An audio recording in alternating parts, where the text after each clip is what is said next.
Muy buenas tardes a todos los participantes. Mientras se van incorporando estos primeros minutos, la mayoría de participantes, vamos a estar conversando un poco. En principio, bienvenidos. Muchas gracias por su asistencia. En esta oportunidad estamos continuando el curso de fortalecimiento de las capacidades de los miembros de los consejos de recursos hídricos y administraciones locales del agua de las cuencas de la vertiente del Pacífico. Este módulo es el módulo número 2, relacionado a gobernanza del agua, y la unidad didáctica número 6, gestión de la información y comunicación para la construcción de consensos, ¿no? Esta sesión número 11 va a concentrarse específicamente en el tema de la gestión de la información. Así que bienvenidos todos ustedes. Y por un tema muy básico de que los tiempos nos llevan a tener que cumplir estrictamente el cronograma, vamos a dar ya inicio a la charla. Así que, bueno, veo que ya estamos, ¿no? Un número más o menos importante, así que primero quiero una réplica, saber si mis compañeras me escuchan adecuadamente, por favor. Eh, Edi Sí, Palomino, si pudiera, o Pamela, muchas gracias. Perfecto. Entonces, todo yo, bien. muy bien, yo voy a pasar a exponer, a compartir mi presentación. A ver, comenzamos. Em, Ya les dije, esto es parte del curso de fortalecimiento de las capacidades de los miembros de los consejos de recursos hídricos y administraciones locales del agua. Antes de entrar al tema y al contenido específico, hay una serie de anotaciones muy básicas, ¿no? Ya seguramente las han escuchado en sesiones previas, pero es necesario recordar, ¿no? Son elementos básicos de la convivencia y del desarrollo adecuado de este curso taller. La puntualidad es un elemento esencial si queremos cumplir los objetivos que nos hemos propuesto en el proceso de capacitación. Mantener el micro desactivado. Es esencial que los asistentes tengan el micro desactivado cuando no están participando, ya que, bueno, puede interferir en la escucha de todo el resto de participantes. Mantener la cámara encendida, ¿no? Durante el transcurso de esta sesión y sobre todo en los trabajos en grupo, se le va a pedir a los asistentes que interactúen con las cámaras encendidas. Es esencial para poder identificarlos, ya que deben recordar, si no se ha hecho el hincapié, de que este proceso es también calificado. Así que nosotros tenemos que tomar nota sobre la participación de los asistentes. Prestar atención es ya, bueno, un elemento básico, ya que necesitamos contar con la atención de ustedes y la participación para poder sacar un buen resultado de este proceso. Eh, Identifica las zonas seguras, por favor, vamos a estar quietos durante un tiempo, entonces hay que estar atentos de, por ejemplo, si nos encontramos en una zona segura, ya sabemos, ¿no? En temas como, por ejemplo, el riesgo sísmico nos podría agarrar en cualquier momento. Ya previamente a esto, se les ha pedido que identifiquen conexiones adecuadas de Internet. Sabemos que es un problema en determinados lugares, así que se les pide que tengan cuidado, contar con el cable o una conexión segura. La participación activa, como ya lo habíamos dicho, tanto en el transcurso de la sesión como en los trabajos grupales. Dentro de este taller no existen jerarquías, así que es importante que cualquiera sea el cargo que ustedes desempeñen dentro de las instituciones que están asistiendo, puedan tener la libertad de exponer y participar, ¿no? También sobre los ejercicios es necesario cumplir con los ejercicios. En cada sesión hay ejercicios grupales y también se va a dejar una tarea. Así que, y todo esto forma parte del proceso de manejo, perdón, de calificación. Y el manejo del tiempo, ¿no? Vamos a darles un tiempo que va a ser medido, ¿no? Y por favor, cuando termine el tiempo, por ejemplo, de los trabajos grupales o cuando termine el tiempo de esta sesión, no vamos a poder extenderlo más. Así que esas son las indicaciones iniciales para el buen desarrollo del curso y comencemos. Gestión de la información. Bien, aquí vamos a tomar una serie de conceptos que en general se creen que están bien conocidos, ¿no? Es decir, cuando nos hablan de la gestión de la información, no es como cuando vamos a un taller sobre, no sé, modelamiento numérico computacional, ¿no? Decimos, todos podemos asumir que entendemos de gestión de la información. Pero la pregunta de fondo sería qué tanto entendemos o qué tan bien entendemos qué significa la gestión de la información. Y eso es un hecho crucial, ¿no? Yo voy a permitirme ahora, por ejemplo, pedirle a algún asistente, voy a desplegar ahora la, la lista de asistentes, y por ejemplo, no sé si el señor Guido Taza se encuentra ahí. No sé si podría, por favor, darnos alguna opinión de qué considera que es gestión de la información o hagámosle un poco más sencillo. Gestión de la información incluye dos conceptos, gestión e información. Eh, ¿Qué idea tenemos sobre el concepto gestión? Por favor, si usted pudiera darnos una idea, por favor.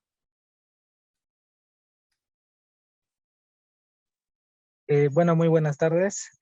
Considero que gestión es gestionar, formalizar o realizar, o sea, pretende realizar alguna actividad,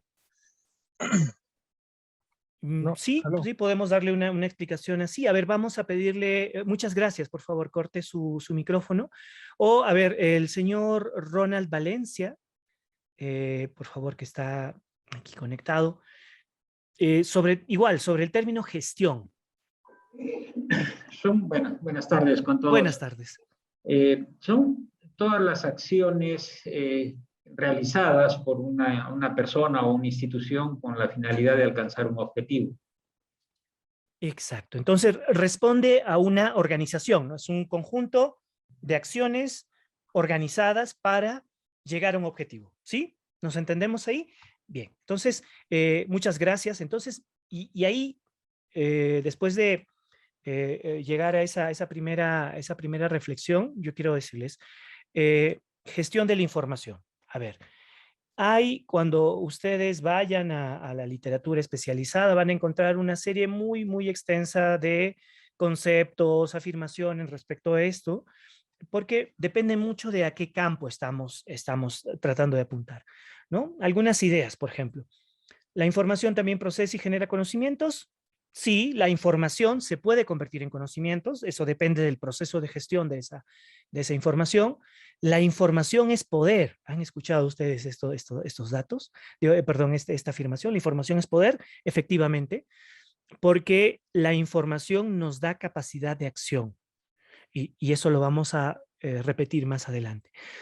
¿Qué más? Gestionar datos puede marcar la diferencia entre el éxito y el fracaso, efectivamente, ¿no? En el campo en el que ustedes están, la gestión de recursos hídricos, el trabajar con datos marca la diferencia entre el éxito y el fracaso. Es crucial, ¿por qué? Porque a diferencia de muchos otros campos en los que se puede andar de manera casi arbitraria, eh, la gestión de los recursos hídricos demanda la gestión de datos siempre. Bien, y esto ustedes lo saben, así que la idea de esta sesión es más bien a todo eso que ustedes saben, necesitamos darle forma, porque al darle forma vamos a identificar puntos críticos en el proceso de gestión de la información, mejorar esos puntos críticos y proyectarnos. Bien, así que algunas ideas. Gestión de la información, recabar datos importantes, analizarlos y saber cómo utilizarlos. Sí. Conjunto organizado de datos procesados, también. Genera el conocimiento humano, bien, como un efecto. Pero yo quiero regresar un poco a esto de recabar datos importantes, analizarlos y saber cómo utilizarlos. Porque en el conjunto de datos que podemos recoger, hay algunos que asumimos que son más importantes y lo son por el uso que le vamos a dar, pero no por ello los otros datos anexos van a ser menos importantes o carecer de importancia, ¿no? ¿Qué quiero decir con esto? Quiero comentarles una experiencia, por ejemplo, personal. Y ahí acabo de recordar por el, por el ánimo de cubrir los tiempos que no me he presentado. Discúlpenme, por favor, a todos los presentes. Mi nombre es Abel Cisneros, soy profesional del campo de la geografía y trabajo hace ya 7 u 8 años en el campo de la gestión de riesgo de desastres, orientada a las inundaciones, específicamente por parte de un organismo de cooperación técnica que se llama Practical Action y somos nosotros que nos estamos encargando de este taller. Y regresando un poco y al por qué me presento y les comento, dentro de mi carrera he analizado datos, por ejemplo, de estaciones meteorológicas para identificar los temas de la temperatura, ¿no? Como la temperatura varía por efecto de la presencia, por ejemplo, de embalses en zonas altoandinas. Y hace algunos años, analizando estos datos, encontré unas correlaciones muy interesantes, ¿no? Había un salto de la temperatura promedio en un sector y discutiéndolo con una persona con mucha mayor especialización, me dijo, mira, debe haber un error, porque la temperatura no puede cambiar tan bruscamente dentro de un periodo de tiempo y mantenerse en el tiempo. Y yo me preguntaba, ¿no? ¿Cómo puede ser eso posible? Así que analizando el conjunto de datos, porque, por ejemplo, yendo a los datos de una estación meteorológica automática, no solo te da datos de temperatura, presión, humedad, ¿no?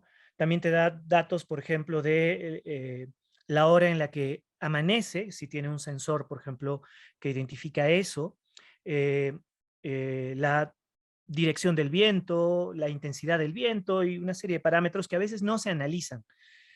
Y cuando me fijé, por ejemplo, en ese dato anexo, que no estaba dentro del análisis, que era la hora de que amanece, identifiqué que hubo un problema electrónico en el reloj del sensor que ocurrió en un momento y se proyectó durante los meses siguientes, y era que se había corrido 3 horas el reloj electrónico. ¿Y cómo lo comprobamos? A través de la información de la hora de amanecer, que en lugar de ser alrededor de las 6:15 de la mañana, en ese tiempo que era junio, era a las 8:15, entonces un error de 3 horas. Y nuevamente regreso al tema, y perdón por la digresión, pero hay datos que para completar su importancia y su poder de ser analizados dependen de otros datos que quizás no estamos tomando en cuenta. Así que comenzamos.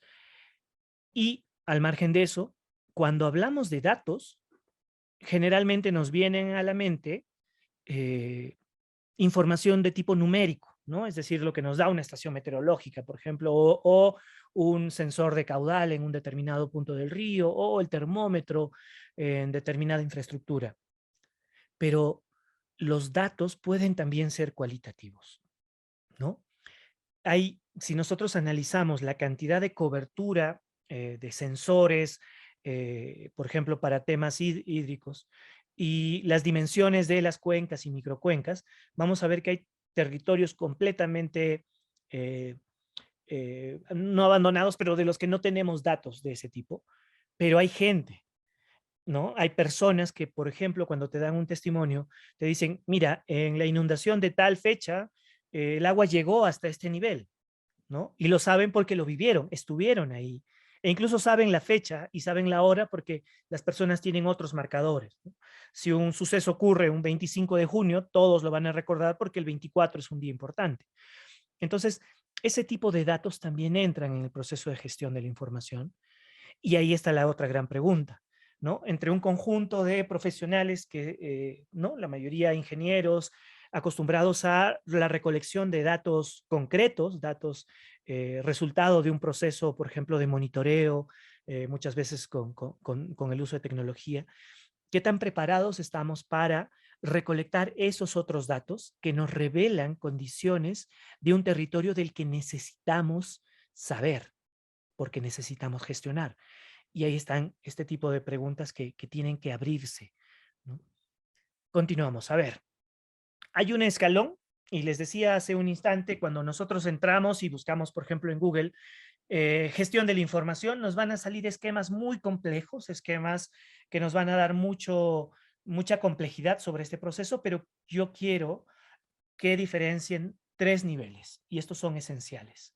Los datos, un peldaño muy básico, que son que recolectamos nosotros desde el entorno natural con el que trabajamos o incluso las instituciones con las que trabajamos. La información, que es cómo estos datos se articulan y generan una base inicial de conocimiento, y la comunicación, que es cómo esta base inicial de conocimiento llega hacia distintos actores, fuera de nosotros o incluso dentro de nuestras organizaciones, y transmite ideas, ¿no? Ideas que ya no son esos datos, ¿no? por ejemplo, yendo a un ejemplo muy constante, muy presente, cuando llegan las comunicaciones del IPCC, ¿no? El Consejo Intergubernamental para el Cambio Climático, y nos dicen que nuestra capacidad de estabilizar el ascenso de la temperatura ya no es, digamos, ya se ha salido de control. ¿De qué dato dependía todo eso, no? De datos globales de temperatura superficial del mar, por ejemplo, reducción del ancho de los casquetes polares, etcétera. Entonces, esos datos no constituyen el contenido de la comunicación, pero han alimentado esa comunicación, ¿no? Entonces, estas tres escalas tienen que quedar completamente claras y definidas. Importancia de producir datos. Un dato es una pieza concreta de información acerca de un suceso. Por el ejemplo que les daba hace un rato. Entonces, el dato es solo la medición que te da el sensor sobre la altura del río en determinado momento. No. Un dato también puede ser el testimonio de una persona que conoce una realidad que necesitamos recolectar. Claro que hay procedimientos para que ese testimonio de realidad sea valorado dentro de su real dimensión y sea incorporado dentro del proceso de gestión de la información con sus atenuantes, ¿no? No es por el hecho de que una persona diga, sí, el río se sale por este sector a las 3 de la tarde, después de una lluvia. Digamos, no es la forma de sumar este dato, ¿no? Hay procedimientos que hacen que, al margen de la existencia de datos concretos, datos numéricos que nosotros podemos incorporar además estos datos testimoniales. Los datos se perciben, se integran y generan la información necesaria para producir el conocimiento, que es el que finalmente permite tomar decisiones, sí, concretamente. Ahora, la gran paradoja, y hay que ser bastante críticos, no me refiero al sistema de gestión sobre recursos hídricos, pero muchos otros procesos de gestión y toma de decisiones muchas veces son apoyados no en un proceso sistemático de acumulación de datos y construcción de información a través de ellos, sino en nociones particulares, ¿no? Entonces, y eso es real, ¿no? Así que tenemos que ver de qué manera esta costumbre, digamos, ya a nivel más de manejo técnico, como los datos, información, decisiones, también pueden trepar hacia ámbitos quizás, ¿no?, políticos y de decisiones de ese nivel. Saber diferenciar los datos importantes y los datos innecesarios. Ahora, esto es toda una discusión, como les decía, 2 diapositivas anteriores. Hay datos que en algún momento podrían considerarse innecesarios, pero que pueden servir realmente. ¿Quién los identifica? ¿Cómo se pueden recolectar y después almacenar? Ya, esas son preguntas que tienen que ser respondidas cuando ya se hace, por ejemplo, una identificación de una infraestructura de datos, ¿no? Dónde se almacenan los datos principales y dónde los datos secundarios y cuánto tiempo tenemos que tener esos datos secundarios o innecesarios hasta que, por ejemplo, por un tema de economía, de información, los dejemos desfasados. Así que esas son preguntas que tenemos que responder. Ciclo de la gestión de la información. Entonces, en este caso, y para este módulo, vamos a considerar el ciclo de la gestión de la información. Y el siguiente módulo, si recuerdan bien el título, tiene que ver ya con la gestión de la comunicación para la búsqueda de consensos. ¿Cuál es la diferencia entre ambos ámbitos? Que en el caso de la gestión de la información, este circuito termina en el análisis y toma de decisiones, pero este circuito es hacia adentro de la institución y de actores que dependen muy estrechamente de las acciones de la institución, ¿no? Es decir, no tiene que ver con comunicaciones muy externas, digamos, muy hacia afuera, porque al final es un enfoque que ve el recojo de los datos, por ejemplo, como se ve en este gráfico, su procesamiento, cómo después de procesarlos generan informes, si estos informes se distribuyen o no, cómo se analizan y si se toma o no la decisión de reconfigurar el recojo de datos, mejorar, profundizar o disminuir, por ejemplo, la frecuencia del recojo de esos datos, etcétera. Es decir, cómo las necesidades después para la toma de decisiones influyen el proceso mismo de recojo de datos. Así que es un circuito. Es un circuito que dentro de la institución va a funcionar siempre, independientemente de cómo los informes que genere puedan o no influir hacia afuera del circuito. Y cuando los informes que una institución genera tienen el objetivo de influir hacia afuera de este circuito de gestión de la información, ahí estamos hablando ya de un proceso de comunicación. Bien, esto, bueno, puede resultar un poco complicado ahora, un poco enredado, pero se va entendiendo a medida que se avanza. Así que, siguiente. Bueno, aquí hay una eh, explicación mucho más detallada de las partes de este circuito. Por ejemplo, el recojo de datos. Estaciones meteorológicas, sensores para medir el caudal de ríos. Y una cosa importante es que para una institución, como por ejemplo la Autoridad Nacional del Agua o una junta de regantes o un consejo de recursos hídricos, el recojo de datos pueden ser datos recolectados directamente o informaciones mucho más complejas de fuera del circuito, ¿no? Es decir, para esta fase de recojo de datos, podríamos fácilmente tener esos datos que nosotros integramos, que son datos concretos, que nos dan algún nivel de información, o puede ser un informe de una institución que entra dentro de nuestro sistema de gestión de la información y va, después de ser recogido, va a ser procesado, ¿no? ¿No? Lo mismo que, por ejemplo, cuando llegan los datos de una estación hidrométrica, analizamos, ¿no? En horizontes de tiempo, si ha habido variaciones interestacionales o hay variaciones durante el mismo día. De la misma manera, un informe que es recogido desde otra institución es analizado dentro de la institución mediante varios mecanismos, ¿no? En ese procesamiento. Algunos de ellos pueden ser, por ejemplo, solicitud de ampliación de la información hacia la institución que nos ha dado ese informe, ver cómo esos datos se contrastan, están traslapados o generan espacios vacíos entre los datos que nuestra institución recoge, etcétera. Es decir, cómo lo integramos dentro de nuestra visión de una gestión de información. Todo esto, después de ser procesado, genera informes. Informes. Ya, y la pregunta después de esto, de cuál es el tipo de informe que generamos, es ¿a dónde van esos informes? ¿No? Porque si tenemos un informe, por ejemplo, que determina un nivel de gravedad o un nivel de urgencia, ¿cuál es el circuito que debe llevar para que ese nivel de urgencia sea atendido? Mientras que otros informes, que pueden ser informes regulares, informes de acción, que no tienen un nivel de urgencia, ¿hacia dónde van? Y el otro tema de los circuitos emergentes de información, ¿no? Las cadenas de WhatsApp, por ejemplo.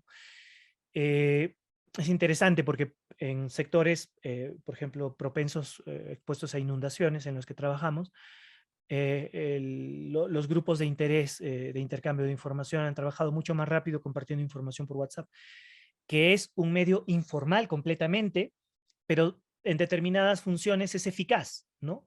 Así que todo eso tiene que ponderarse. ¿Y por qué? Porque el circuito de la información no solo es un circuito formal de intercambio de información o gestión de la información al interior de la organización, sino es también un análisis de lo que realmente ocurre, ¿no?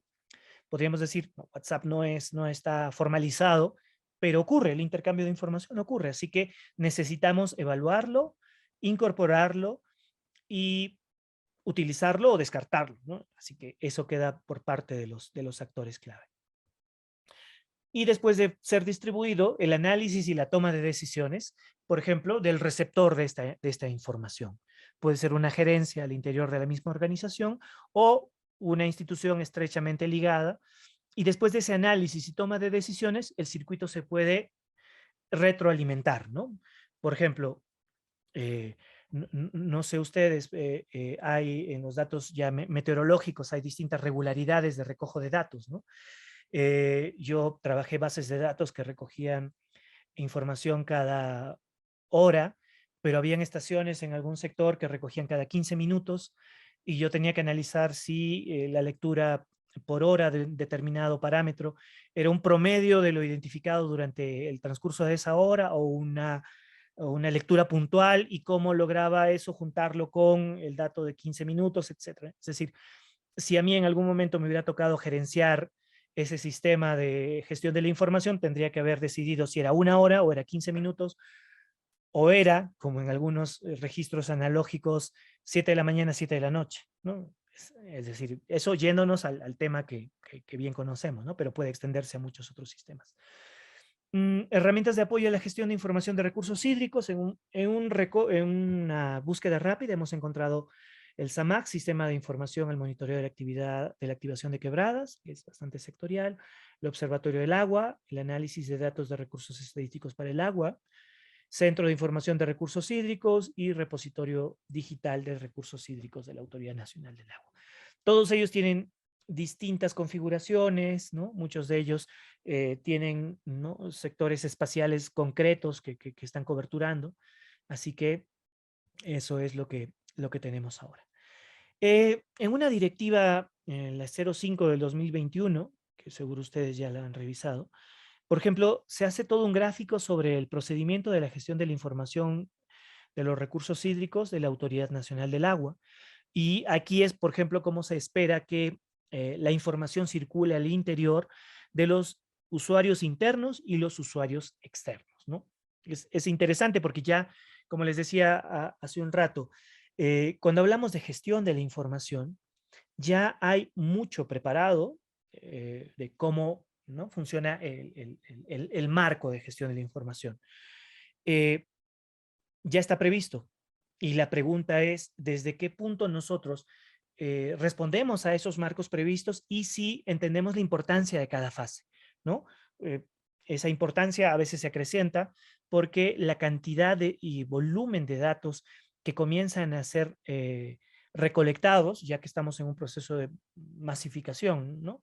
A través, por ejemplo, de proyectos como el proyecto de modernización en la gestión de recursos hídricos, lo que estamos logrando es que mucho más espacio territorial sea monitoreado de manera automática en algunos casos o con actores locales en otros. Entonces la disponibilidad de datos comienza a ser mucho más elevada.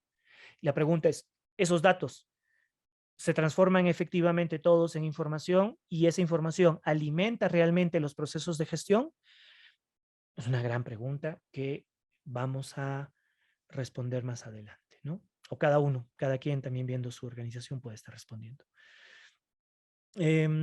Bueno, aquí etapas del ciclo de la generación de la información, igual hablando de la directiva general y normas y procedimientos, es más o menos lo que habíamos visto en las anteriores diapositivas, ¿no? Hay un proceso de recopilación de datos o datos en general, la preparación de datos, que es, ¿no?, los procedimientos en los cuales recogemos esos datos, el procesamiento y limpieza de datos, que es crucial, interpretación de esos datos, el almacenamiento y publicación de esos datos. Entonces, es todo un circuito en el que vamos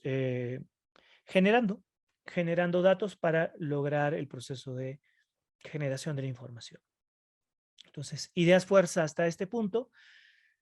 Es importante el almacenamiento y archivo de todos los pasos del ciclo de la información.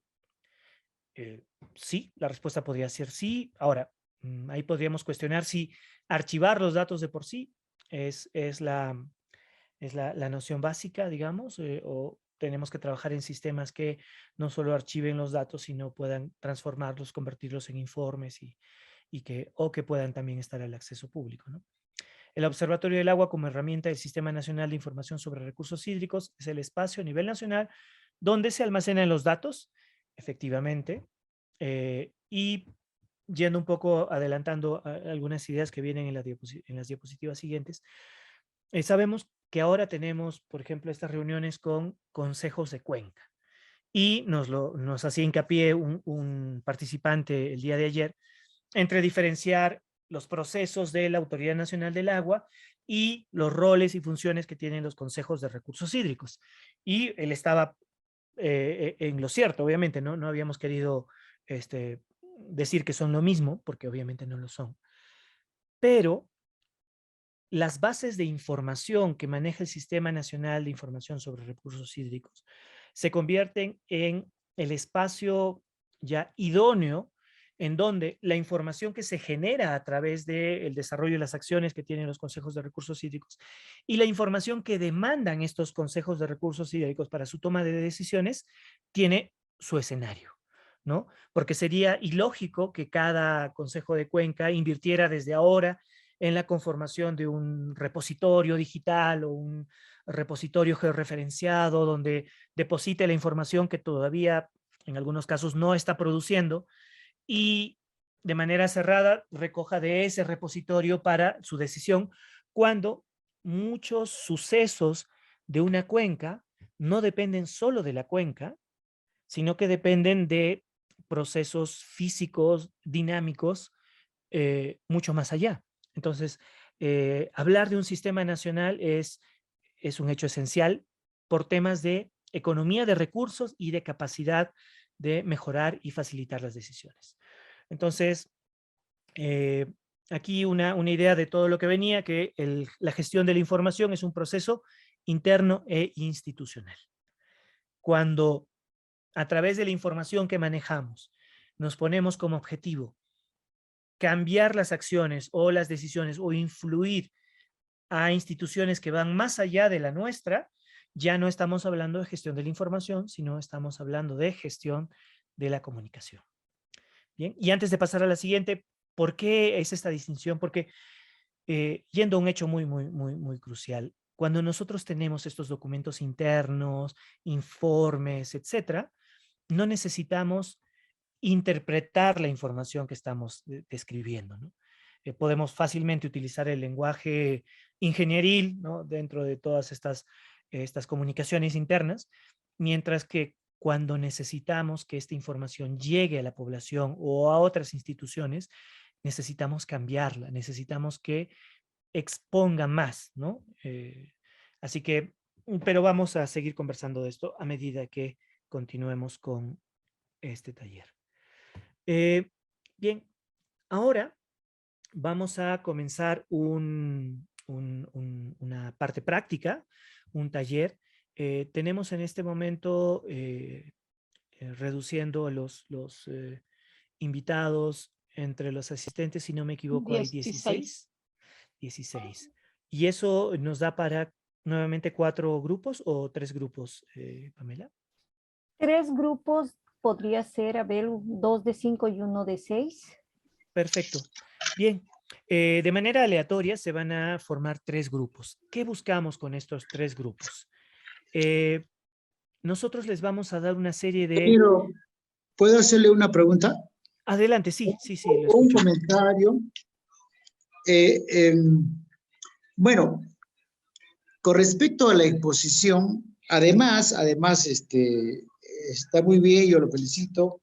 Sin embargo, creo yo, particularmente desde mi punto de vista, de que la información también tiene que ser fidedigna y tiene que ser actualizada, creo yo. Porque tomar información que mala nos puede llevar a tergiversar nuestros informes y nuestras toma de decisiones. Yo estuve leyendo, solamente así chiquito, para no ahondar en detalles y ocupar mucho tiempo, una lectura que nos recomendaron de Ángel Espinar Álvarez, seguramente usted también la ha leído. Sin embargo, yo veo que el señor Espinar es un funcionario de una compañía minera, Buenaventura, y él saca un artículo sobre la gestión del agua y minería. Digo yo, si él trabaja en una mina, obviamente va a echar agua a la mina, por no decir jalar agua para su molino, porque no hace una explicación lo que la población, digamos, siente con respecto al daño que hace la minería con respecto al agua, ¿no? Por ejemplo, él pone en una parte de su artículo, dice, sin embargo, la demanda de agua del sector minero es puesta en cuestión en territorios donde se percibe escasez de recurso hídrico, nada más. O sea, para él solamente por eso reclama la gente, pero no porque contaminan los cauces, en fin, ¿no? todo lo demás. Sí. Entonces, yo Bien, digo, señor bueno, Vizcardo, sí, estoy muchísimas gracias. Y sí, de acuerdo donde la tomemos. Sí, eso nomás perfecto. como comentario. Muchas gracias. Sí, muchas gracias a su intervención. Y sí, me permite un poco responder un poco a esto mientras continúo la explicación de este trabajo de grupo. Y efectivamente, la información, por ejemplo, en el proceso de gestión de la información desde un enfoque institucional, la fuente de la información tiene que estar validada dentro de los mismos protocolos que la institución maneja, ¿no?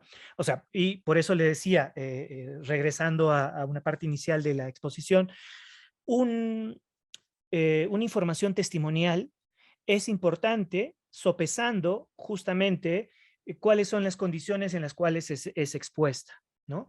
Y esto de las condiciones que es expuesta, yo quiero permitirme otro anécdota, trabajando justamente en la región Cajamarca, toda verde, toda linda, no hablando de la zona del Alto Marañón, obviamente, sino de todo este sector de la zona occidental. Y en una reunión, un poblador nos comentaba que el gran problema que ellos tenían era que no tenían agua. Ahora, yo le digo, o sea, no tenían agua, pero yo veía todo verde hacia afuera. Y yo le dije muy ciertamente, no es que no haya agua, porque si yo me reúno con alguien de Caplina, en Tacna, ahí podríamos discutir si hay o no hay agua, ¿no? Entonces, no es decir hay o no hay. Necesitamos primero identificar qué datos, hacia qué se refieren esos datos, es decir, una cosa es que haya agua de lluvia y todo esté húmedo y verde, y que necesitemos agua en canales de riego adecuadamente construidos para que lleguen hacia los usuarios, ¿no? Digamos, entonces, no vamos a ir al cuestionamiento de si todas las fuentes son o no buenas. Las fuentes tienen que estar validadas dentro de la institución como fuentes fiables y trabajar con esas fuentes. Bien, pero se da el caso de que hay otras fuentes de información y no me refería al entorno privado, digamos, ¿no? A las instituciones extractivas, sino en el caso que les vamos a presentar, hemos recogido algunos sucesos, algunos son informes de la Autoridad del Agua, otros son casos de la prensa, y lo que nosotros les pedimos es que a través de primero el análisis de esos casos, ustedes puedan rellenar el ciclo de gestión de la información, ¿no? ¿En qué sentido? Nosotros, a ver, esperen, el siguiente. Muy bien. Esta es la estructura que ustedes van a tener. Hay una serie de indicaciones que son indicaciones cruciales y dentro de este recuadro les vamos a dar un caso. Vamos a asumir que ese caso existe y que ustedes tienen la función o han sido testigos de un proceso en el que ese caso va a demandar una serie de recojo de datos, ¿no? ¿Qué datos se han recogido en ese caso que se expone o qué datos se necesitaría recoger desde las funciones del Consejo de Recursos Hídricos? ¿Qué procedimiento se utilizan para analizar esos datos? ¿Qué tipos de informes se han generado? ¿Cómo se ha distribuido? ¿A través de qué medio? ¿Y hacia quién? ¿No? En el punto 5 pues, sería el receptor. ¿Qué análisis de datos le da y qué decisión podría tomar? Entonces tenemos dos entornos. ¿Qué se hace ahora, ¿no? Dentro de la medida de lo ideal, o sea, ustedes de manera institucional, ¿qué pueden hacer? Y la otra pregunta, que es una pregunta tentadora y que necesitamos que ustedes respondan, ¿qué acciones se debería considerar para mejorar esa gestión? Es decir, en base a las limitaciones que sabemos que tenemos, ¿qué podríamos mejorar, ¿no? Entonces, vamos a dividir los grupos. Nosotros, las tres personas que estamos aquí a cargo de la facilitación de este curso, vamos a ir saltando entre las salas para absolver dudas en cuanto a las indicaciones, pero necesitamos que ustedes discutan el caso que presenta y cómo funciona lo que acabamos de discutir del ciclo de la gestión de la información dentro de este caso. Así que, por favor, vamos a pasar a las salas y vamos a seguir conversando en cada sala. Bien, gracias. Vamos a tener para este proceso 25 minutos de discusión al interior del grupo y 3 minutos para que después, cuando regresemos a la plenaria, un representante por cada uno de estos grupos nos haga una explicación de esta matriz. Así que, bueno, nos vemos en los grupos. Gracias. Ha habido varios. ¿Cómo están? Sí, ahora regresando a la sala plenaria, voy a ver si ya todos estamos. Sí, estamos todos. Bueno, la actividad tenía que terminar. Estamos cumpliendo los tiempos. Hemos dado 3 minutos más porque ha habido interesantes cierres en algunos de los grupos. Por favor, ahora vamos a proceder a exponer. Ya han identificado alguno. ¿Les parece si seguimos ahora el orden inverso? El día de ayer comenzamos con la sala 1 y terminamos en la sala 3. Ahora vamos a terminar, vamos a comenzar por la sala 3. Según recuerdo, estaba la señora María Bejarano, Juan Vizcardo, Juan Carlos Llosa, no sé, bueno, habían otros miembros más porque era una sala de 5 personas. Por favor, si han escogido a alguien para exponer, estamos atentos.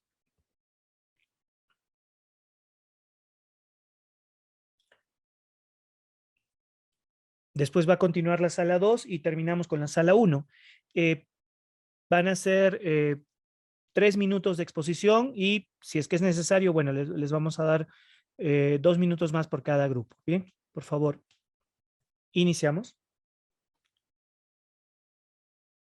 Hola, ¿se ha escuchado? Estamos en comunicación, ¿están escuchando claramente? Sí, Por se favor. escucha, Abel. Sí se escucha. Perfecto. Sí, se escucha. Sí, Listo. sí, sí, escuchamos. Sí, por favor, quien haya estado a cargo del documento que han estado rellenando en la sala 3, que había una discusión bastante interesante, si pudieran exponerlo y, bueno, contarnos. Bien, muchas gracias. Henry es el que nos va a apoyar, Henry. Él ha tomado nota. Ok. Bueno, de lo que hemos discutido en el grupo, se escucha, ¿no?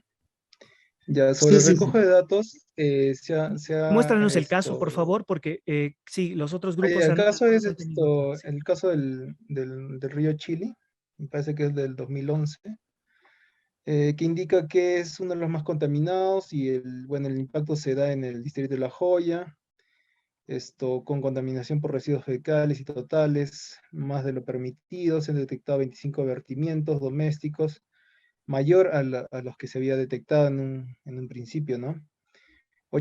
Además de 8 vertimientos contaminantes industriales y de uso agrícola, ¿no? Mientras que las autoridades no asumen las medidas correspondientes para evitar tal contaminación. Esta agua es utilizada para el sector agrícola y ahí, digamos, el impacto que genera es que, digamos, la población es impedida de ser exportada, ¿no? Es de esos productos que están contaminados, ¿no?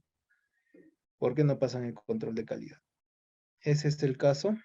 Y bueno, más o menos lo que hemos estado encontrando en relación a las acciones que hace el Consejo y qué acciones a considerar. Bueno, en el tema de recoge datos, se ha considerado que se necesita completar la información de las fuentes faltantes y su grado de contaminación. Y las acciones para ello es, bueno, realizar el monitoreo base, ¿no? de todas las aguas del río Chili y sobre todo en los sectores que no cuentan con información, como se mencionaba, ¿no? Ahí en el texto. Y también, como es el encargado del ALA, es solicitarle que determine el grado de contaminación de cada fuente contaminante, ¿no? O sea, hay unas que contaminan más que otras, ¿no? Obviamente.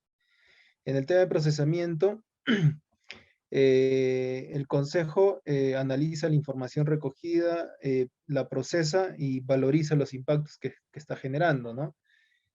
Y las acciones a nivel de procesamiento básicamente es complementar con información de otras instituciones ligadas al caso, ¿no? Ya no sé, OEFA, municipios, gobierno regional, ¿no? Que puedan tener información ligada a ese tema, ¿no? En el caso de generación de informes, la Secretaría Técnica genera informes técnicos donde da recomendaciones para los diferentes actores. Ahí todavía no logramos determinar acciones.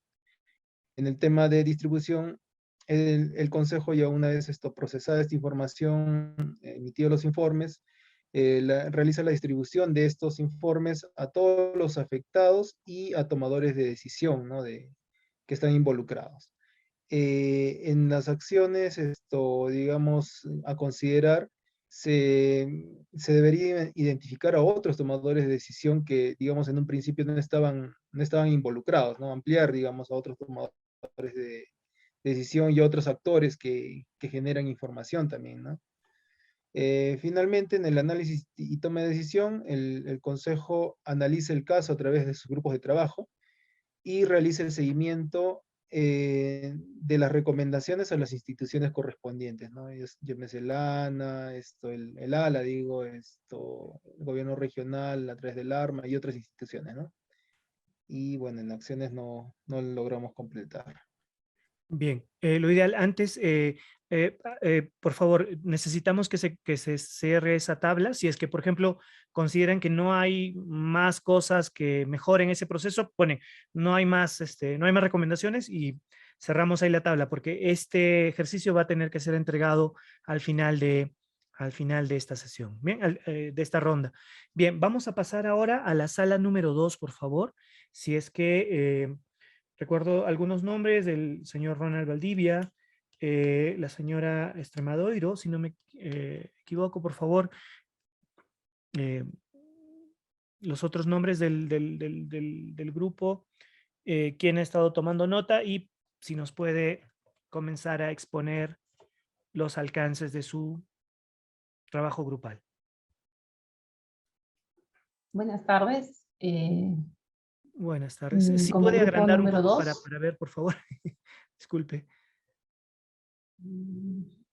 Ahí abajo, para que esté ensanchado. Entonces, nos comenta el caso y la tabla a la que han llegado. Matriz.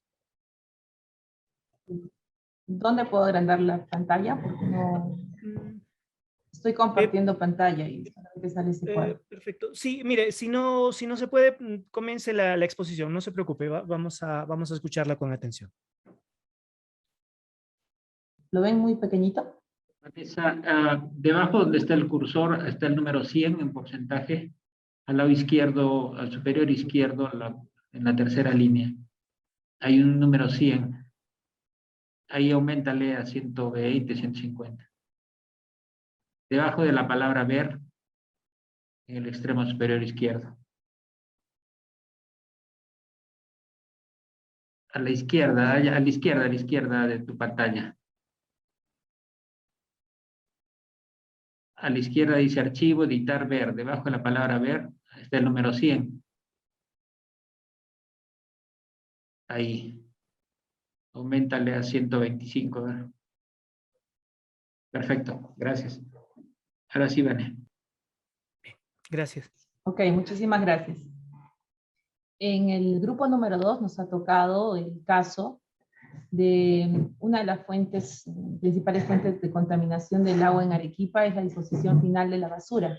Centenares de toneladas de desechos sólidos son echadas diariamente al río, debido a que las autoridades locales han estado durante décadas a espaldas a esta realidad. Y también por la falta de conciencia cívica en los ciudadanos, quienes ven al río como un botadero natural antes que como una fuente de agua y vida. Analizando el caso, nosotros hemos llenado nuestra matriz en los pasos del ciclo de la gestión de la información, primero con el recojo de datos. ¿Qué hace el Consejo de Recursos Hídricos? Primero toma en consideración las fuentes de información. Nuestra primera fuente es la municipalidad, encargada de las áreas de parques y jardines, el servicio al ciudadano, que nos brindan información de primera mano. Son los directos responsables del vertimiento de residuos sólidos en fuentes de agua natural. OEFA, que también nos brinda esta información, la identificación de los infractores, que es muy importante, quienes vienen echando o arrojando este tipo de basura, residuos sólidos, a fuentes naturales, ¿no? En este caso el río Chili. Identificación de las fuentes contaminantes. Estamos identificando que es el río Chili, pero ¿en qué tramo? ¿A qué altura? ¿No? Exactamente la ubicación de nuestra fuente contaminada. Dentro de las acciones que se deberían considerar para mejorar este recojo de datos es la actualización de las plataformas de cada entidad. La municipalidad debe ser de forma transparente, publicar esta información de contaminación en cada uno de sus distritos, en fuentes naturales y en diversas, no solamente en fuentes naturales, ¿no? En diferentes puntos de su ámbito territorial. En el procesamiento, ¿qué hace el Consejo de Recursos Hídricos? Hace la sistematización de la información recogida. Toda la información que ha sido primero recopilada, la sistematiza para poder realizar posteriormente un informe, ¿no? Dentro de las acciones que se debería considerar para mejorar esta gestión de la información es la cuantificación de los vertimientos, el efecto de la contaminación, es la evaluación que se debería realizar. En el paso 3, que es la generación de información, ¿qué hace el Consejo? Hace la contrastación y la corroboración de la información para generar los informes técnicos de Consejo y de Secretaría Técnica. ¿Qué debería mejorar o considerar en el paso de generación de informes? Realizar un análisis de la información con recomendaciones que se puedan ejecutar y dar solución a la problemática. Muchas veces estos informes, si bien es cierto, analizan, cuentan con los datos, pero no nos dan una recomendación que da una solución a la problemática y no se concreta la misma. Distribución. En el paso de distribución de la información, el Consejo de Recursos Hídricos realiza la distribución a los integrantes del Consejo de Recursos Hídricos. En las recomendaciones que se debería hacer para mejorar es la distribución masiva a todos los actores de la cuenca, mediante medios de comunicación y generando la transparencia de la información.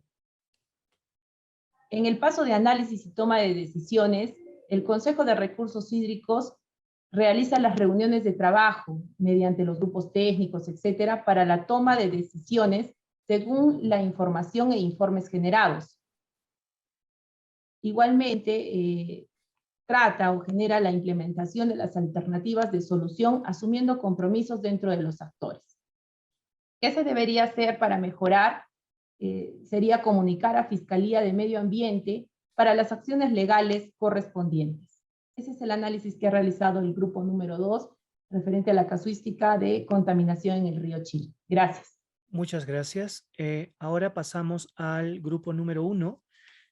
Tengo algunos nombres de las personas que estaban en el grupo número 1, pero bueno, ya, por favor, si el grupo número 1 pudiera primero dejar de compartir el grupo número 2 la pantalla para que el grupo número 1 pueda compartirnos la matriz que ha estado trabajando.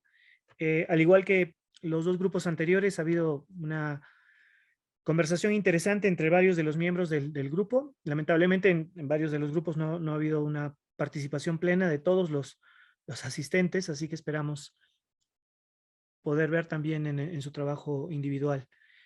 Por favor, sí, grupo número 1, que estaba en la sala número 1, algunos de los nombres que recuerdo: el ingeniero Pinto, Santos Pinto, Benavides, Ordóñez, por favor.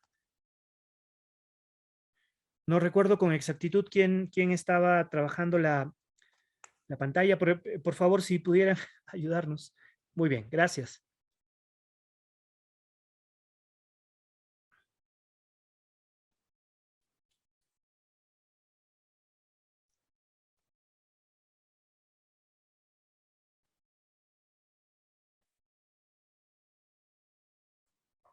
Bien. Bueno, yo soy Andrés Arque. En primer lugar, buenas tardes con todos los presentes. El caso que nos ha tocado voy a dar lectura al caso. El río Chili es uno de los más contaminados del Perú. La población del distrito de La Joya es la más afectada con la contaminación de residuos fecales y totales, que superan hasta en 1.300 veces lo permitido. Se han detectado más de 25 vertimientos domésticos, cifra mayor a la detectada, además de 8 vertimientos contaminantes industriales y 1 agrícola, mientras que las autoridades no asumen las medidas correspondientes para evitar tal contaminación. Esta agua es utilizada por el sector agrícola y deja como resultado productos contaminados, consumidos por la población e impedidos de ser exportados por no pasar el control de calidad. Bueno, el grupo 1 ha analizado el caso. Hemos considerado que en el recojo de datos, ¿qué hace el Consejo de Recursos Hídricos? En el recojo de datos, en primer lugar, se tiene que identificar, en primer lugar, bueno, se conocen ya algunos entes contaminantes, pero se tiene que complementar, hacer una base de datos desde la cabecera de cuenca hasta el final, ¿no? En este caso, se diría yo, hasta el Océano Pacífico, ¿no? Hasta el vertiente, ¿no? Hasta el vertimiento al Océano Pacífico, identificar todo. Y luego tenemos que solicitar la información a todas las entidades comprometidas, ¿no? Llámese municipio, la empresa SEDAPAR, el municipio, todas las municipalidades, las organizaciones, ¿no? La población organizada, las empresas privadas, que también son contaminantes, ¿no? Con mayor intensidad. Luego, bueno, esto se tiene que informar, ¿no? Al Consejo de Cuenca, ¿no? En reunión. Luego, ¿qué acciones se deberían considerar para mejorar la gestión? Bueno, se tiene que implementar, o sea, fortalecer, ¿no? El grupo de calidad con el que se cuenta el Consejo de Cuenca. Se sabe que actualmente se están haciendo 2 monitoreos por año, un monitoreo en la temporada de lluvias y otro en la temporada de estiaje. Pero nosotros hemos visto que se debe incrementar, o sea, en primer lugar, definir los puntos de muestreo y luego la frecuencia de muestreo. Se tiene que definir. Y hemos considerado nosotros, no lo hemos puesto acá, pero consideramos de que podría ser trimestral, ¿no? Cada 3 meses hacer el monitoreo. Luego, en lo que es procesamiento de datos, bueno, de acuerdo a los resultados que se van a obtener de los monitoreos, hacer el tratamiento estadístico de esos datos, ¿no? De los resultados. Y luego, bueno, hemos visto también que es necesario que el Consejo de Cuenca, mediante la Autoridad Nacional del Agua, pueda implementarse y ellos cuenten con un laboratorio bien implementado con todos los equipos necesarios, con el personal capacitado y al mismo tiempo que ese laboratorio sea acreditado para que sea válido legalmente, ¿no? Para la toma de acciones correspondientes en lo posterior. Como las acciones que se deben mejorar, bueno, justamente para implementar un laboratorio, ¿no? Acreditado para hacer los análisis de las muestras tomadas en el monitoreo. Ahora, en lo que es generación de informes, se tiene que informar al Consejo de Cuenca los resultados, ¿no? de esos análisis y se tiene que exponer a todos los miembros del Consejo de Cuenca. En base a ello, como una acción inmediata, se tiene que elaborar un plan de contingencias para mitigar los impactos negativos que pueden causar estos efluentes contaminantes, ¿no? Ya sea de uso doméstico o de industriales. Luego, otro también, se tiene que generar alertas por alta contaminación, ¿no? Y eso va a estar en función de los resultados de análisis que se estaría obteniendo de los monitoreos, ¿no? En lo que es distribución, bueno, es toda la información ya sistematizada, se tiene que repartir o entregar a cada uno de los miembros del Consejo de Cuenca y al mismo tiempo se tiene que difundir por los medios de comunicación, ¿no? Para que la población tome conocimiento y, bueno, y que ellos puedan de alguna manera también ayudar con la identificación e información al Consejo de Cuenca o a las autoridades competentes los puntos de contaminación que ellos puedan identificar. En lo que es la mejora, hemos considerado que se debe compartir toda la información obtenida en sesión de trabajo del Consejo de Cuenca y al mismo tiempo por correos electrónicos, ¿no? A cada uno de ellos. En lo que es análisis y toma de decisión, hemos visto de que toda la información se tiene que evaluar y proponer alternativas de solución para ya implementarlo formalmente, ¿no? Ya para ponerlo en práctica. Ahora, lo que es la mejora, el grupo de calidad, o sea, como mejora que hemos considerado, el grupo de calidad que se tiene conformado debe realizar monitoreos del agua de la cuenca Chile regulado desde la cabecera hasta la llegada al Océano Pacífico, identificando los puntos críticos, ¿no? En toda la cuenca. Eso es lo que hemos podido trabajar en el grupo 1. Gracias. Bien, muchas gracias a los tres grupos. Los comentarios respecto a cómo estamos viendo esto, voy a hacerlos mientras continúo la presentación, ya que hay varios elementos que necesitamos tomar en cuenta. A ver, avanzamos. Primero, la importancia de generar y gestionar información para la toma de decisiones. Varios de los ejercicios llegan a una misma conclusión.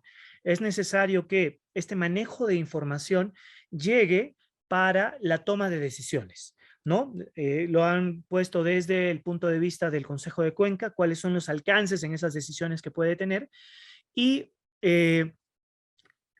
no son tan distintos los ejemplos que hemos tratado el día de hoy, pero yendo a un ejemplo del día de ayer, por ejemplo, teníamos dos casos. Un caso en el que había una urgencia de decisiones, ya que había un aviso meteorológico que hablaba de unas lluvias muy intensas en la parte, en la parte anterior o más alta de la cuenca, donde había una represa, por ejemplo. Entonces, el tiempo y la pertinencia primero la oportunidad, qué tan rápido necesitamos que esta información circule, es distinto a, por ejemplo, una situación de vertimientos ya de población o de industrias asentadas, ¿no? Hay todo un proceso de verificación, identificación de los infractores, ya notificación mediante, ¿no? Puede ser la Fiscalía de Prevención del Delito, etcétera. Entonces, son tiempos distintos. Y esa urgencia tiene que ser tomada en cuenta en la toma de decisiones concertadas en la gestión de recursos hídricos dentro de la cuenca. Tiene que justamente responder a esas necesidades. ¿Por qué? Porque en el proceso, y ahí retrocedo un poco a uno de las cosas, unas reflexiones que decía el grupo número 2, ¿no? ¿Cómo es que los informes no solo tienen que concentrar la información o los datos que han estado sirviendo de insumo, sino también adelantar un poco de las recomendaciones? Y ahí una cosa interesante, ya que cuando hablamos de la gestión de la información, incluso si es que esta gestión de la información está dentro de una misma institución, no todos los nodos o los peldaños en los que se maneja o se gestiona la información están constituidos por personas con las mismas capacidades o los mismos conocimientos, ¿no?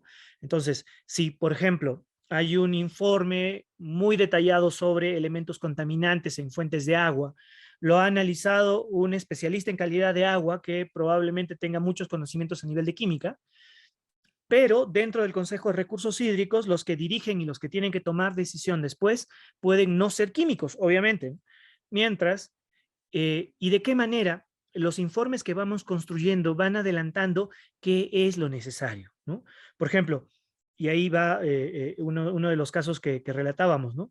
Si el informe te dice que hay un elemento contaminante, pero que ese elemento contaminante está 15 o 20 veces por encima de la máxima admisible, entonces ya el tomador de decisión al que le llega este informe técnico puede estar previendo que está en un punto crítico, ¿no? Que es distinto a si un elemento contaminante está en el margen de lo admisible. Si está en el margen de lo admisible, entonces los tipos de acción son son unos tipos de acción, mientras que si ya ha sobrepasado excesivamente, son otros, ¿no? Entonces, yendo así en cada una de las fases, es necesario que se pueda tomar en cuenta. Otra de las cosas que me llamó la atención y que me parecen interesantes era de cómo estas muestras, hay una cierta limitación, ¿no? Incluso si la institución desea mejorar su análisis o aumentar las campañas de recojo de muestras, una limitante son los laboratorios acreditados. Y ahí, ¿no? ¿Qué podemos prever? Y ahí va justo cómo se trazan las políticas públicas y cómo los datos alimentan este trazado de política pública. Y yo les pregunto a ustedes como un grupo técnico, si una limitante son las acreditaciones del Instituto Nacional de la Calidad, hay dos vías: reducir la acreditación o ver algún mecanismo político, económico para aumentar laboratorios acreditados. Ahora, lo paradójico es que cuando uno se sienta a pensar, en realidad sí, necesitamos justamente la segunda opción, aumentar la cantidad de laboratorios acreditados. Pero si ustedes se detienen un poco a ver la realidad, a veces ya por temas al margen de las necesidades técnicas y el bien común, lo que se va es más bien a reducir las condiciones de acreditación para, por ejemplo, dar mayor cantidad de laboratorios en ese caso, ¿no?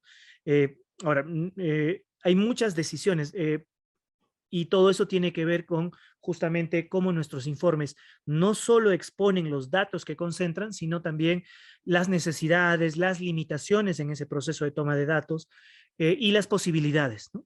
Entonces, continuemos un poco con la presentación. Regresando a una idea que les había mencionado hace un rato. El Sistema de Información sobre Recursos Hídricos, el Sistema Nacional de Información, tiene una serie de objetivos, ¿no? Estos objetivos tienen que ser entendidos desde qué es lo que persigue esta institución desde una posición ya de nivel nacional, ¿no? Por ejemplo, coordinar, asegurar la gestión integrada, participativa, multisectorial, el aprovechamiento sostenible, el uso eficiente, la conservación, protección, calidad, el incremento y la disponibilidad de recursos hídricos en los ámbitos territoriales de los órganos desconcentrados de la Autoridad Nacional del Agua y en las cuencas hidrográficas.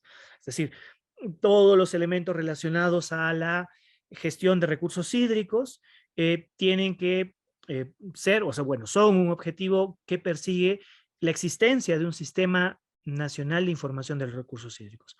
Promover la elaboración de estudios y ejecución de programas y proyectos de investigación, capacitación en materia de gestión de recursos hídricos, de acuerdo a la política y estrategia nacional de los recursos hídricos, el Plan Nacional de Recursos Hídricos y los planes de recursos hídricos en la cuenca.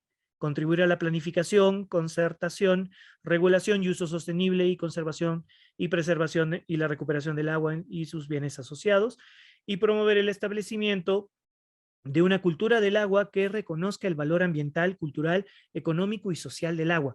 Y en ese punto es interesante porque en una de las discusiones justamente, ¿no? Ustedes mencionaban esto de que solo haya dos campañas de recojo de muestras para temas de calidad del agua.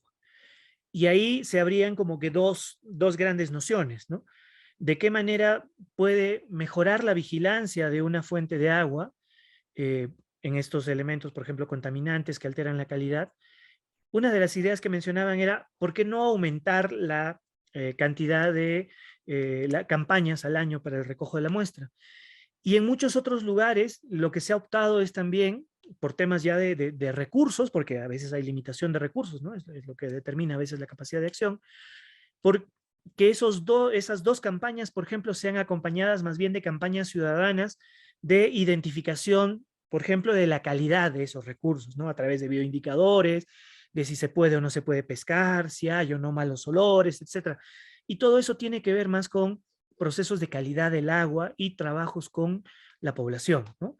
Entonces, en muchos casos, esas necesidades que son el mantenimiento de una salud, ¿no? de las fuentes de agua, en lugar de un proceso muy científico, digamos, ¿no? De levantamiento de información para el análisis de las muestras, que siempre presentan una limitación, ¿no? Ya sea por la cantidad de laboratorios que se dispone, por la cantidad de recursos de los que se tiene, o incluso por temas de accesibilidad de determinados entornos, podría tener un complemento desde el lado ya del ejercicio ciudadano. Claro, mucho depende de las capacidades y las motivaciones que las personas puedan tener para colaborar, pero es un capítulo abierto, ¿no? Continuando en esto, bueno, muchos documentos de la Autoridad Nacional del Agua hablan sobre este Sistema Nacional de Gestión de Recursos Hídricos y cómo es que los distintos actores ya externos a la Autoridad Nacional del Agua tienen que estar involucrados dentro de un proceso de gestión, ¿no? Y para ellos es necesario que el proceso de comunicación pueda llegar. Entonces, cuando hablamos del sistema de funciones del Sistema Nacional de Información de Recursos Hídricos, y aquí regreso un poco a una de las ideas iniciales, ¿no? Todos podemos entender ya desde el trabajo que tenemos directamente en nuestros consejos de cuenca, en las secretarías técnicas, etcétera, cómo es que funciona el proceso de gestión de la información. Pero lo que no estamos viendo es las necesidades tanto presentes que no estamos cubriendo, como las necesidades emergentes en el proceso de gestión de la información. Y entonces cuando lo vemos desde esa necesidad, nuestra visión sobre cómo está funcionando el sistema podría cambiar, ¿no? Por ejemplo, las funciones del Sistema de Información sobre Recursos Hídricos, vamos a hacer un pequeño repaso con comentarios sobre este proceso. Elaborar y proponer normas en materia de información, por ejemplo. Algo que discutían ustedes sobre cada cuánto tiempo debería hacerse las campañas de muestreo, ¿no? O cosas tan técnicas y en las que en realidad muchísima gente fuera del sistema no piensa, como ya, tenemos registros horarios, tenemos registros, 2 registros por día, tenemos registros cada 15 minutos de nuestro instrumental tecnológico, de nuestros instrumentos automáticos, ¿no? Esas son preguntas completamente técnicas que necesitan ser abordadas en función de necesidades, de estrategias, de políticas, de capacidad económica, etcétera, ¿no? Por ejemplo, número 2, acopiar, consolidar, analizar, estandarizar, sistematizar, administrar, difundir la información, ¿no? Y esa función depende estrechamente de la primera, porque si no tenemos normas claras y al margen de las normas claras, los encargados de gestionar la información no ejecutan ese proceso a través de las normas vigentes, entonces el proceso de acopio, consolidación, análisis, estandarización, entonces va a verse dificultado, ¿no? Tercer punto, elaborar y consolidar la estadística institucional en recursos hídricos. Esto un poco a lo que íbamos, ¿no?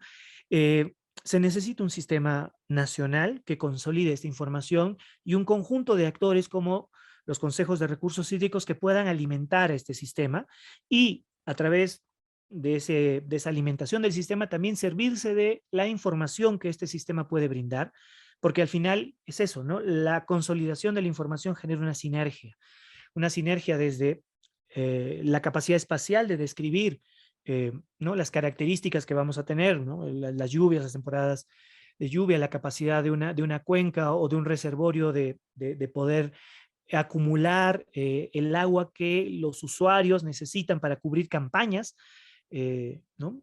Entonces, todo eso es necesario dentro de un proceso de consolidación estadística.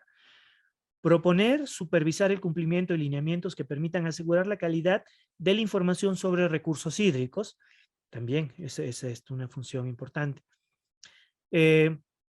Construir, formular, implementar y realizar el seguimiento de políticas, planes y normas sobre la tecnología de la información, ¿no?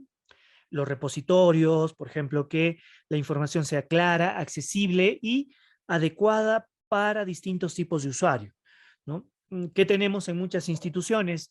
Tenemos que las páginas nos llevan hacia repositorios que son ficheros estadísticos, ¿no? Que los podemos descargar y bueno, ya tienes que ser alguien especializado para poder interpretar o utilizar esa información.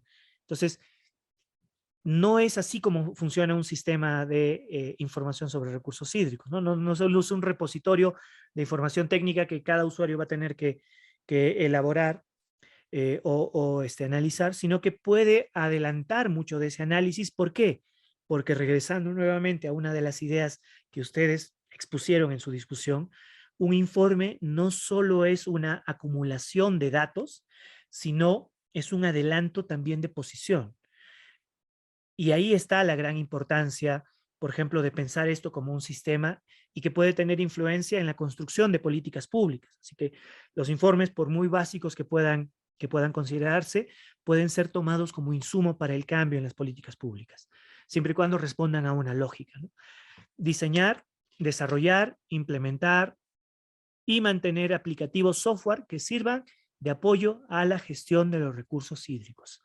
Y eso depende estrechamente de la parte precedente, porque si no invertimos en procesos y políticas que hagan, por ejemplo, que la información sea accesible, no vamos a poder construir maneras de acceso a esa información, sean aplicativos, sean visualizadores, plataformas web, geoservidores, etcétera, ¿no? Todo eso va a depender de qué tan idóneo haya sido el trabajo de las bases de datos. 7. Proponer, implementar y supervisar herramientas tecnológicas, así como administrar las redes de servicios de comunicación de voz, datos, videos, internet, portal web y portal de transparencia de la Autoridad Nacional del Agua, ¿no? Yo quería compartirles una pequeña experiencia en los últimos minutos que nos van quedando, y era un ejemplo triste que tuve en una microcuenca que quiero comentarles. Había denuncias de la ciudadanía sobre la contaminación del río en el que estaban, del que se abastecían, ¿no? Lodos de colores, olores pestilentes, etc. Mientras que en un informe de la Autoridad Nacional del Agua decía que el agua cumplía los parámetros de calidad que se esperaban. Así que armamos un equipo para poder hacer una visita a esta microcuenca de varias decenas de kilómetros de largo, y pasando por el pueblo que se quejaba, efectivamente, a las 4 o 5 de la tarde comenzaba a tener un olor pestilente el río. Y continuamos caminando y hacia la parte más alta a unos 2, 3 kilómetros del pueblo, pero ya en una zona muy, muy poco accesible, encontramos lo que le llaman estos afloramientos de lodos mineralizados, ¿no? De mal olor, que son fuentes naturales de contaminación, pero los lodos rojísimos, ¿no? Cualquier minero artesanal estaría encantado de ese lugar, porque justo son ese tipo de lugares donde hay potencial extractivo. Pero seguía la duda, o sea, ¿por qué el informe dice que el agua está en buena condición cuando vemos que hay? Continuamos el camino y 3 o 4 kilómetros más arriba de ese segundo punto estaba el hito de punto de monitoreo de calidad del agua, de la Autoridad del Agua.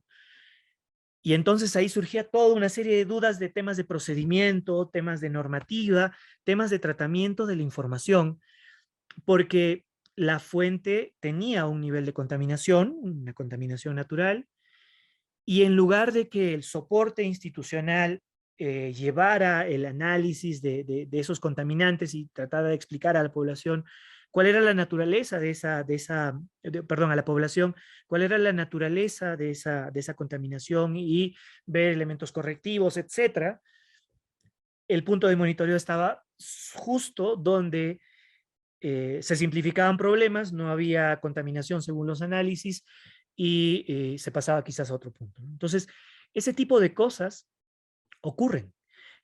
No son excepcionales porque hay toda una serie de circunstancias en el trabajo de las personas. No estamos hablando aquí de trabajo de mala fe, sino de que hay circunstancias que no permiten que la información fluya correctamente, y cuando se identifican los problemas, hay este choque entre aplicar los correctivos, ¿no?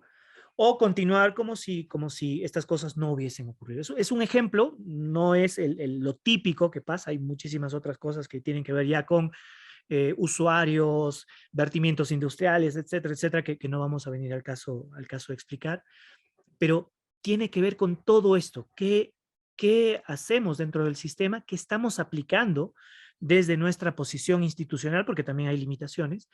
Y cómo nos desempeñamos para el funcionamiento de un sistema nacional, ¿no? 8, implementar, conducir sistemas de banco de archivos análogos y digitales de cartografía, imágenes satelitales y otros similares.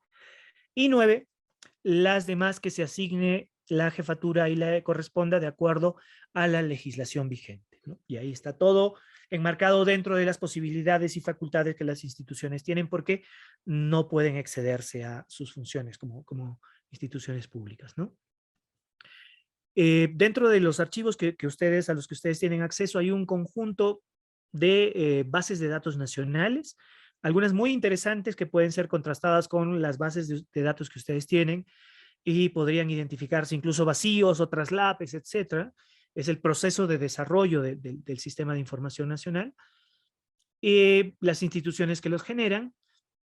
Y aquí un punto, ¿no? Uno de los objetivos que maneja el proceso del proyecto de modernización en la gestión de recursos hídricos es que todos estos datos y el sistema que se está gestando puedan tener en cada consejo de cuenca un punto de acceso denominado sala de monitoreo, ¿no? Y sería un punto de acceso en el que algunos ya lo tienen, lo sabemos, pero el ideal, y ahí está nuevamente regresando a por qué hacemos estos talleres, el ideal es que cada uno de los consejos de recursos hídricos, en función del tiempo, pueda tener acceso a través de esta sala de monitoreo a la información parcial en algunos casos que se va desarrollando y que tiene una orientación para hacer un sistema de información nacional, y que a través del acceso a ese sistema puedan ser piezas eficientes dentro de todo este sistema de información de los recursos hídricos, ¿no? Otros canales de difusión, son canales de los que nosotros dependemos estrechamente, porque al final la información que las instituciones especializadas manejan, acopian y generan informes no pueden quedarse dentro de las instituciones, ¿no? La razón de ser de un sistema de información es lograr el bien común, y el bien común se logra a través de un proceso de comunicación, y esto va a ser el eje de nuestra siguiente sesión. Muy bien, ahora en los minutos finales yo quiero mencionarles, en principio, los trabajos grupales están en esta plataforma de Google, en esta plataforma donde ya han trabajado, entonces ya las tenemos. Asumimos que ya todos han terminado. Si alguno de ustedes no ha terminado o tiene algo que agregar, tiene, bueno, algunos minutos más para agregarlo. Siguiente, vamos a solicitar que cada uno de los asistentes del día de hoy desarrolle un trabajo individual. Bien, y este trabajo individual consiste en, primero, descargar el documento que ha sido compartido y trabajarlo de manera autónoma, porque vamos a recibir esos documentos por correo electrónico. Aquí el correo que está citado, edipalomino@gmail.com. Y en este trabajo personal, lo que queremos es que la acción, elijan una acción dentro de el caso analizado y puedan ampliarnos un poco más la descripción, ¿no? Tanto de la fase del caso analizado como de cuáles serían, por ejemplo, las mejoras en ese punto del sistema. Hemos escuchado, ¿no? algunas cosas bastante interesantes, ¿no? Esto de mejorar, aumentar la cantidad de laboratorios certificados, esto de que los informes deben ya incluir una recomendación, ¿no? Porque al final los informes están desarrollados por los técnicos de primer nivel, en el que si es un tema sobre calidad del agua, es un especialista en calidad del agua, o si no los tenemos, cuál es la manera de incorporar especialistas en calidad del agua, ¿no? Aumentar, por ejemplo, comenzar cursos de certificación sobre calidad del agua, si es que es posible o no es posible. Es decir, hay un conjunto muy grande. Necesitamos que ustedes se den el trabajo, no solo el afán, sino también la libertad de imaginar cosas, ¿no? Es importante para nosotros ver cuál es la opinión que ustedes manejan. Y el plazo de entrega de este trabajo va a ser hasta 24 horas antes de nuestra siguiente sesión. Así que tienen alrededor de 7 días, si no me equivoco, para desarrollar este trabajo, pero ustedes saben, es como las tareas del colegio, ¿no? Hay que avanzarlas rápidamente, porque si las hacemos antes de la entrega van a salir mal, y nosotros, bueno, por nuestra condición y el compromiso que tenemos ante la Autoridad Nacional del Agua, estamos desarrollando un proceso evaluado. Así que, bueno, esas son todas las cosas que quería comentarles. disculpen que no haya mucho espacio para que ustedes, aparte de la sesión grupal, puedan intercambiar opiniones, pero los tiempos que nos han dado para el cumplimiento de estos objetivos son bastante ajustados, así que esperamos saber mucho más de ustedes a través de sus trabajos grupales y, perdón, de los trabajos individuales que nos van a enviar. Así que, bueno, eso es todo por el día de hoy. Muchísimas gracias por su participación, así que espero verlos pronto. Muchas gracias.